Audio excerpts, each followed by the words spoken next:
नमस्ते प्रिय छात्रों, आज की कक्षा में हम आपके गद्य भाग का जो 36वां अध्याय है दिल का दौरा और एंजाइना का अध्ययन करेंगे। तो दिल का दौरा और एंजाइना पाठ के लेखक का नाम है डॉक्टर यतीश अग्रवाल। तो चलिए सबसे पहले हम लेखक परिचय की ओर बढ़ेंगे। लेखक परिचय इस प्रकार है। डॉक्टर यतीश अग्रवाल वरिष्ठ चिकित्सक एवं चिकित्सा विज्ञान के सुप्रसिद्ध लेखक हैं। इन्होंने अनेक रोगों के लक्षण और रोग निदान के उपायों पर कई लेख लिखे हैं। निदान यानी चिकित्सा, यानी रोग की चिकित्सा के लिए बहुत सारे लेखों को लिखे हैं।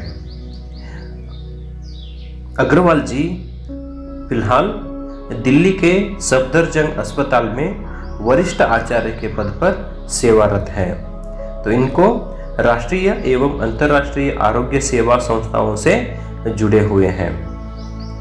आप विश्व स्वास्थ्य संगठन यानी WHO वर्ल्ड हेल्थ ऑर्गेनाइजेशन के राष्ट्रीय सलाहकार के रूप में भी कार्यनिरत हैं। तो इनके लेख अनेक पत्र पत्रिकाओं में प्रकाशित हो चुके हैं। इन्होंने औषध विज्ञान संबंधी विषयों पर संशोधन लेख भी प्रस्तुत किया है। इनकी कई कृतियां भारतीय भाषाओं के अतिरिक्त अंग्रेजी, जापानी एवं चीनी भाषाओं में भी अनुदित है, यानी इनका अनुवाद किया हुआ है। तो डॉक्टर अग्रवाल की जो प्रमुख पुस्तकों में ये 100 lifes, Dagdar Babu, reversing back pain, high blood pressure, heart attack आदि प्रमुख हैं। तो जो प्रस्तुत लेख दिल का दौरा और एंजाइना है, स्वास्थ्य के 200 सवाल पुस्तक से लिया गया है। अंडरलाइन कीजिए कि प्रस्तुत दिल का दौरा और एंजाइना पाठ स्वास्थ्य के 200 सवाल पुस्तक से लिया गया है। आज के सामाजिक संघर्ष एवं तनाव से भरे जीवन में दिल का दौरा एक सामान्य बीमारी है।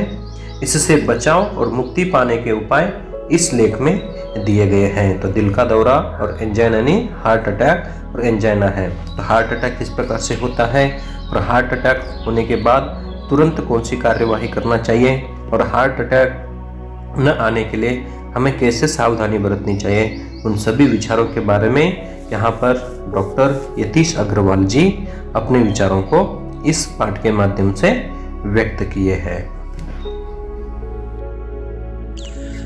तो चलिए प्रिय छात्रों, अभी हम पाठ बोधन करेंगे। तो यहाँ पर यतीश अग्रवाल जी प्रश्न करते हुए उन प्रश्नों के उत्तर देते हैं। तो दिल का दौरा और एंजाइना किसे कहते हैं, यानी दिल का दौरा और एंजाइना किसे कहते हैं। तो दिल का दौरा और एंजाइना ये दोनों रूप है एक ही हृदय रोग के। तो हृदय रोग के दो रूप हैं, दिल का दौरा और angina.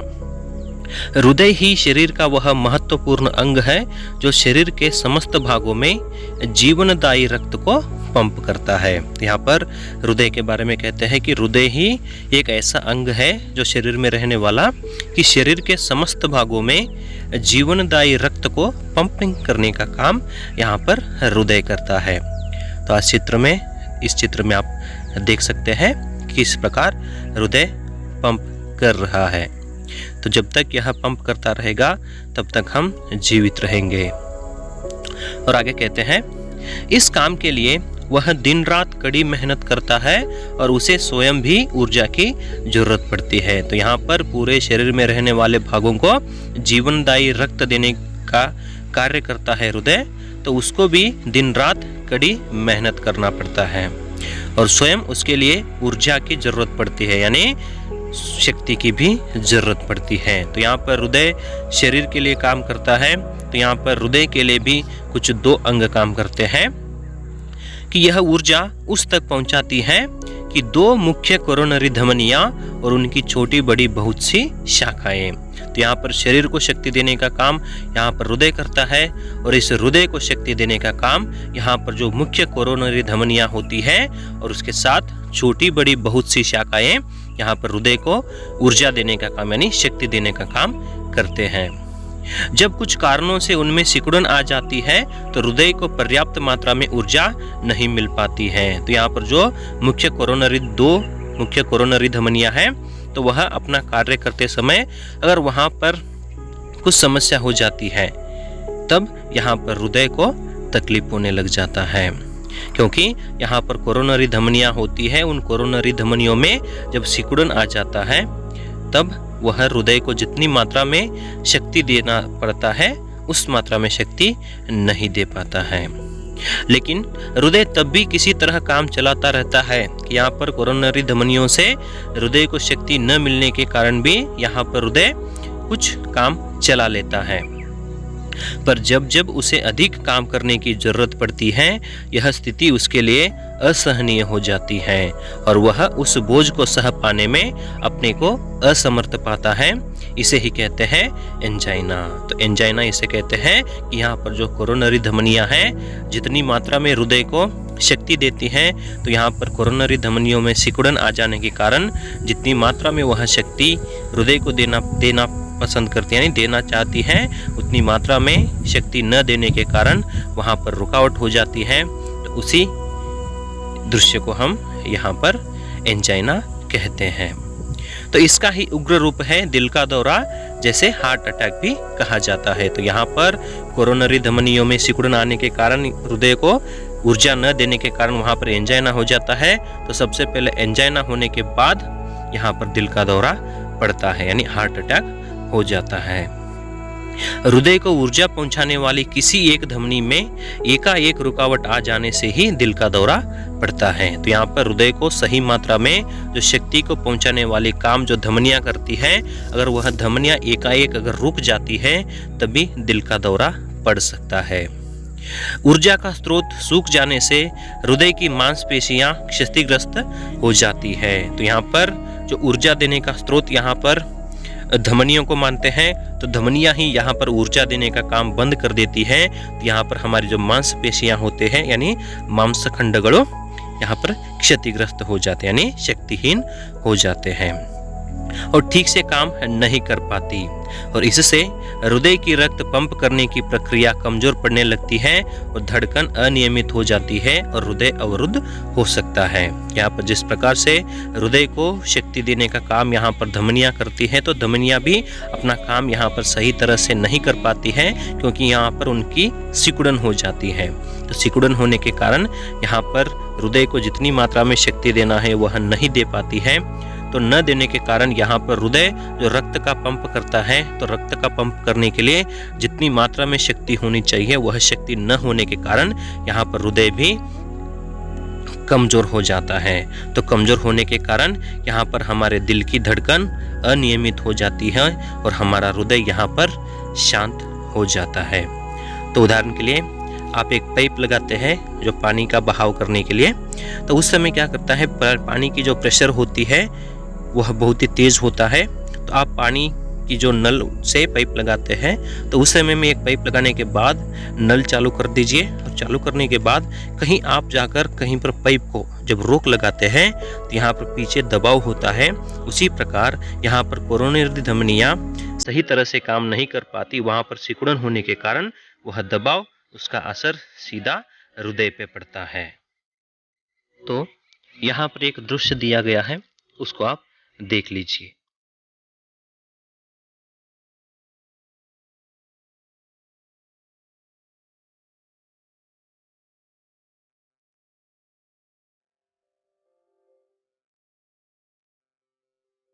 The circulatory system comprises blood, blood vessels, and the heart.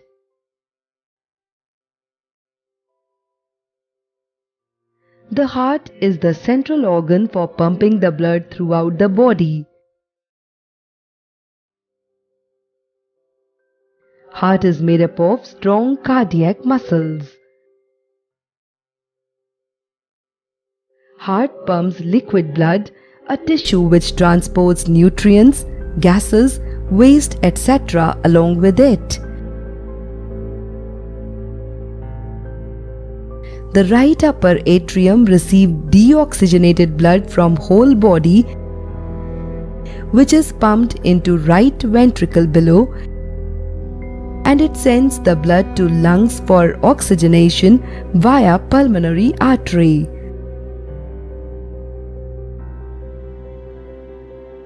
After oxygenation, blood travels through pulmonary vein and is received in upper left chamber, that is left atrium, which pumps it into left ventricle below. Then it is pumped into aorta, which is source many arteries which carries oxygenated blood to different parts of body.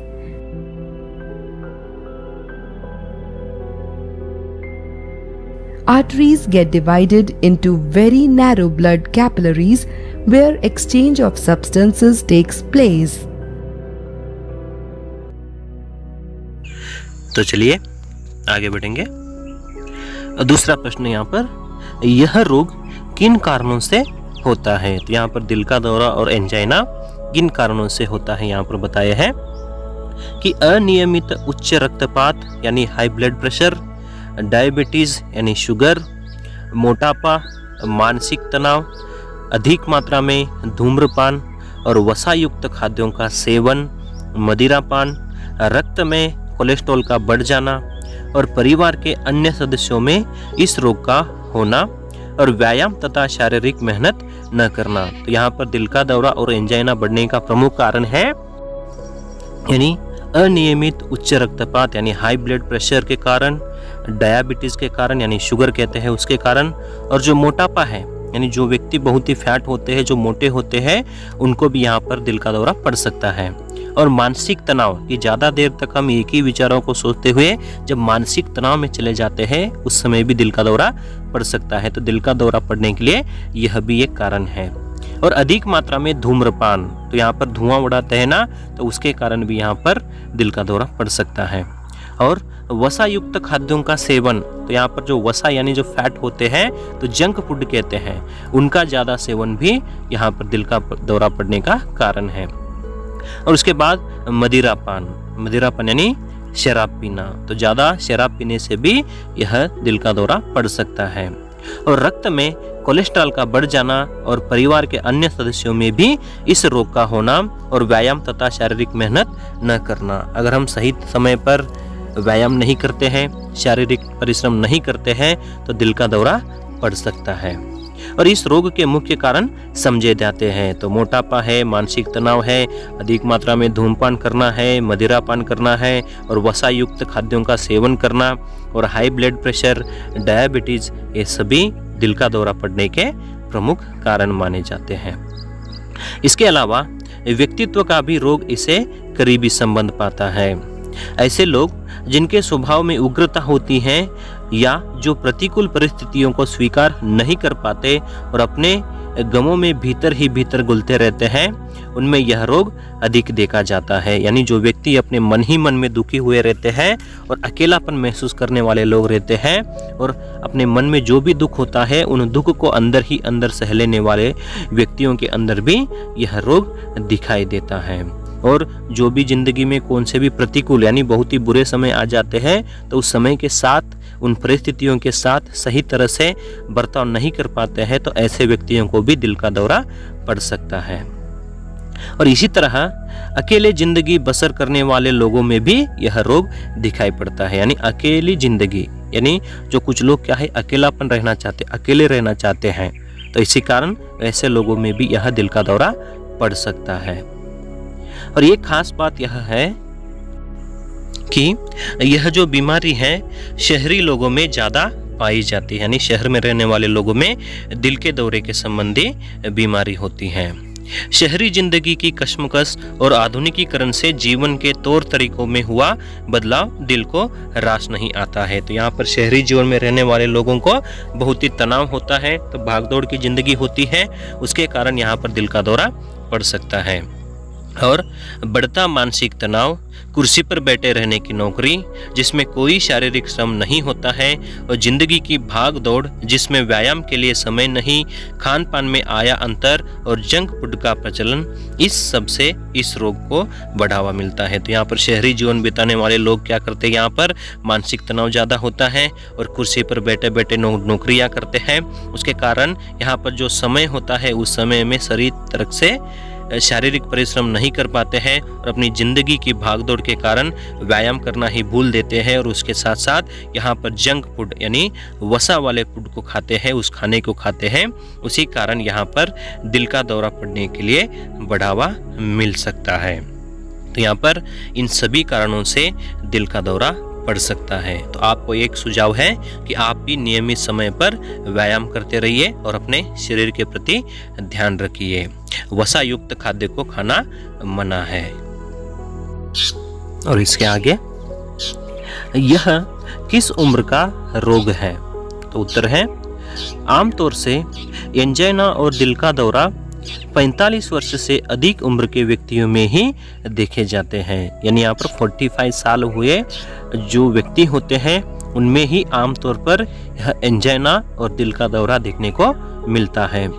पर आजकल यह रोग युवावस्था में ही देखने के लिए मिल रहा है। तो यहाँ पर पहले कहा जाता कि जिन व्यक्तियों की 45 वर्ष उम्र होती है यानी 45 ईयर होते हैं उनको उतना ही दिल का दौरा पड़ सकता था, लेकिन आज युवावस्था में रहने वाले युवाओं में भी यह बीमारी दिख रही है। तो यहाँ पर डॉक्टर कहते हैं कि पिछले दिनों में मेरे पास एक रोगी आया, उसकी उम्र सिर्फ 23 वर्ष थी। तो यहाँ पर यतीश अग्रवाल जी के पास एक युवा आता है, उसकी उम्र सिर्फ 23 साल यानी 23 ईयर थी। तो स्त्रियों में यह रोग पुरुषों की अपेक्षा काफी कम संख्या में पाता है। तो यहाँ पर दिल का दौरा ज्यादातर पुरुषों में ही दिखाई देता है और पुरुषों और स्त्रियों की तुलना करते हैं तो यहाँ पर स्त्रियों से ज्यादा यह बीमारी पुरुषों में ही दिखाई देती है। बाद में रोग के प्रमुख लक्षण क्या है? तो यह रोग के कुछ लक्षण होते हैं, तो उसके कारण क्या है? तो जिस प्रकार से अभी कोरोना है तो कोरोना बीमारी के लक्षण होते हैं खांसी, सर्दी, बुखार, तो उसी प्रकार यहाँ पर दिल का दौरा जो बीमारी है उस बीमारी के लक्षण इस प्रकार हैं। एंजाइना में लक्षण तभी उभरते हैं जब रोगी किसी तनावपूर्ण स्थिति से गुजरता रहता है और उसके दिल को सामान्य से अधिक काम करने की जरूरत आ पड़ती है। ऐसे में उसके सीने में बाईं ओर दर्द उठने लगता है, भारीपन रहने लगता है, बेचैनी होती है और वह थका थका सा महसूस करता है। यहाँ पर इस बीमारी का लक्षण यही है कि यहाँ पर जो हमारा शरीर है, शरीर के जो सीने में बाईं ओर, तो जो हमारा शरीर होता है शरीर के बाईं ओर यहाँ पर दर्द उठने लगता है और यहाँ पर उस शरीर में जो हृदय होता है वहाँ पर भारीपन महसूस होता है और बेचैनी से होने लग जाती है और थका थका सा महसूस होने लग जाता है कि यहाँ पर हमारे सीने में जो बाईं ओर दर्द उठने लग जाता है और वहाँ पर भारीपन लगने लग जाता है और थका थका सा महसूस होता है, तो यह उस बीमारी का लक्षण है। उसके साथ दिल के दौरे का प्रमुख लक्षण सीने में बाईं ओर प्राणलेवा दर्द उठना है। तो यहाँ पर दिल के दौरे का प्रमुख लक्षण है कि जो हमारा सीना होता है उस सीने के बाईं ओर प्राणलेवा दर्द उठने लगता है। रोगी को ऐसा महसूस होता है जैसे उसकी छाती पर कोई बहुत भारी चीज रख दी गई है। तो इस समय ऐसा महसूस होता है कि उसका जो हृदय है उस हृदय के ऊपर कोई भारी वस्तु रख दी है। यह दर्द बाएं कंधे, गर्दन, बाह और उंगलियों के पोरों तक फैल सकता है। तो यहाँ पर जो दर्द उठने लग जाता है वह दर्द हमारे बाएं कंधे से लेकर गर्दन, बाह और उंगलियों के पोरों तक फैल जा सकता है। इसके साथ ही जोरों का पसीना छूटने लगता है। तो यहाँ पर जोर जोर से पसीना छूटने लग जाता है। तो यहाँ पर बाएं कंधे से लेकर गर्दन, बाह और उंगलियों तक बहुत ही जोर से दर्द होने लग जाता है। उस दर्द होने के कारण उसी के साथ साथ ही पसीना छूटने लग जाता है। और घबराहट होती है और मितली की शिकायत भी हो सकती है। तो यहाँ पर घबराहट होने लग जाती है और मितली की शिकायत भी हो सकती है। मितली यानी वॉमिटिंग। तो यहाँ पर उल्टियाँ भी आ सकती है। और ज़्यादा तेज दौरा हो तो रोगी बेहोश होकर गिर सकता है और उसकी धड़कन एकाएक रुक भी जाती है। तो अगर यहाँ पर दौरा अगर बहुत ही तेज है तो जोर से पड़ रहा है तो यहाँ पर इंसान बेहोश होकर गिरने की संभावनाएं भी है और उनका धड़कन यहाँ पर रुक भी सकता है। तो यहाँ पर इन प्रमुख कारणों से इन प्रमुख लक्षण है दिल का दौरा पड़ने का। तो शरीर के बाएं ओर बहुत ही तेजी से दर्द होने लग जाता है। यहाँ पर हमारे बाएं कंधे हो, गर्दन, बाह से लेकर उंगलियों तक बहुत ही जोर से यहाँ पर दर्द उठने लग जाता है। उसके कारण दिल का दौरा पड़ सकता है। और आगे, दिल का दौरा पड़ने पर प्राथमिक उपचार के लिए क्या क्या कदम उठाने चाहिए। तो दिल का दौरा जब पड़ जाता है तो उस समय में हमें प्राथमिक उपचार कैसे करना है और प्राथमिक कदम हमें कैसे उठाना है, क्या क्या उपचार हमें करना पड़ता है। तो देखिए, तुरंत ही पास के डॉक्टर को बुला भेजना चाहिए। तब तक रोगी को पीठ के बल पर लिटा देना चाहिए और उसके कपड़े ढीले कर देना चाहिए और कोई दर्दनाशक दवा दे देना चाहिए। यदि वह पहले से इसका रोगी है और उसके पास सार्बिट्रेट की गोली हो तो उसे तुरंत वह गोली दे देना चाहिए। उसे जीभ के नीचे रखकर वह चूसता रहे और अचानक दौरा पड़ जाए और रोगी की धड़कन रुक जाए तो उसे पीठ के बल पर सीधा लिटाकर उसके सीने की मालिश करे और मुंह से मुंह सटाकर सांस देना चाहिए और तुरंत मोबाइल हृदय चिकित्सा वाहन बुला भेजे। और उस समय एक एक क्षण भी बहुत ही महत्वपूर्ण होते हैं। दिल का दौरा अगर पड़ जाता है तो सबसे पहले हमें तुरंत डॉक्टर को फोन करना है और डॉक्टर को फोन करने के बाद हमें सबसे पहले यह काम करना चाहिए कि वह मरीज वहाँ पर जो गिर जाता है तो गिर जाने के बाद उसको पीठ के बल पर लिटा देना चाहिए और पीठ के बल पर लिटा देने के पास उसके कपड़े ढीले कर देना चाहिए और कपड़े ढीले कर देने के बाद उसके जो शरीर होता है वहाँ पर मालिश करना पड़ता है और मालिश करने के बाद वहाँ पर दबाना पड़ता है। शरीर को दबाने के बाद वहाँ पर बाद में शरीर को दबाने का काम होने के बाद यानी हमें पंपिंग करना पड़ता है ताकि रुकी हुई सांस फिर से लौट कर आ सकती है। तो उतना होने के बाद हमें उस मरीज के जो मुंह होता है उस मुंह से वहाँ पर हवा देना पड़ता है। अगर हम हवा देते हैं तो शायद वहाँ पर वह व्यक्ति फिर से जीवित हो सकता है। और तभी जो एम्बुलेंस रहती है उस एम्बुलेंस को यहाँ पर फ़ोन कर देना चाहिए। जो मोबाइल हृदय चिकित्सा वाहन होता है उस मोबाइल हृदय चिकित्सा वाहन को बुलाने के लिए भेजना है। तो तुरंत आते ही उस मरीज को अस्पताल पहुंचा देना चाहिए। तो इस दृश्य में हमने देखा कि किस प्रकार से अगर दिल का दौरा पड़ जाता है तो दिल का दौरा पड़ने के बाद किस प्रकार से उस मरीज के साथ प्राथमिक चिकित्सा देना पड़ता है। तो पहले कदम हमें क्या क्या उठाना चाहिए आपने इस दृश्य में देखे हैं।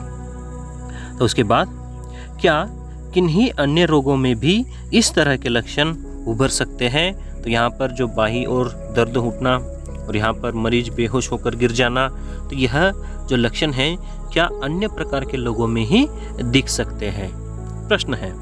तो उसका उत्तर देते हैं कि एंजाइना जैसे लक्षण कुछ अन्य रोगों में भी देखे जाते हैं। तो यहाँ पर जो बाईं ओर दर्द उठने लग जाता है और बहुत ही दर्द होने के कारण यहाँ पर रोगी बेहोश होकर भी गिर सकता है। तो ऐसे लक्षण अन्य रोगों में भी दिखाई देते हैं। तो पहला है कोस्टोकोंड्राइटिस नामक एक आम रोग में छाती में पसलियों और कॉस्टल उपस्थितियों के संगम स्थल पर जोड़ों का दर्द हो सकता है। यहाँ पर कोस्टोकोंड्राइटिस नामक एक बीमारी है। उस बीमारी में जो हमारी छाती होती है, छाती की जो पसलियां हैं वहाँ पर जोड़ों का दर्द हो सकता है। और इसी तरह सर्वाइकल स्पॉन्डिलोसिस में तंत्रिकाओं पर दबाव पड़ने से गर्दन, कंधे और बाजू में दर्द हो सकता है, लेकिन ये दर्द प्रायः लगातार बने रहते हैं, जबकि एंजाइना का दर्द प्रायः रुक रुक कर उठता है। तो यहाँ पर प्रमुख रूप से 2 बीमारियों की जिक्र करते हैं कि यहाँ पर कोस्टोकोंड्राइटिस और उसके बाद सर्वाइकल स्पॉन्डिलोसिस। तो यहाँ पर भी जो हमारा गर्दन होता है, जो कंधा होता है, वहाँ पर दर्द उठने लग जाता है, लेकिन यहाँ पर इन 2 बीमारियों में जो दर्द उठता है वह लगातार बना रहता है, लेकिन यहाँ पर एंजाइना जो होता है, एंजाइना में वह दर्द रुक रुक कर उठने लग जाता है। और चुभन सा और अपच के कारण भी बेचैनी हो जाती है और मितली की शिकायत हो सकती है, पर जब भी जरा सा संशय हो डॉक्टर की सलाह अवश्य ले लेनी चाहिए। तो चाहे यहाँ पर कभी भी अगर दिल का दौरा पड़ जाता है तो हमें उस व्यक्ति के प्रति अच्छे काम करना चाहिए। उसके बाद जैसे भी जो दिल के दौरे के लक्षण होते हैं, कहीं पर भी दिल पर भारीपन महसूस होता है, पसीना छूटने लग जाता है और बाएं कंधे, गर्दन की ओर अगर दर्द उठने लग जाता है तो शीघ्र ही आपको वैद्य की सलाह लेनी पड़ती है।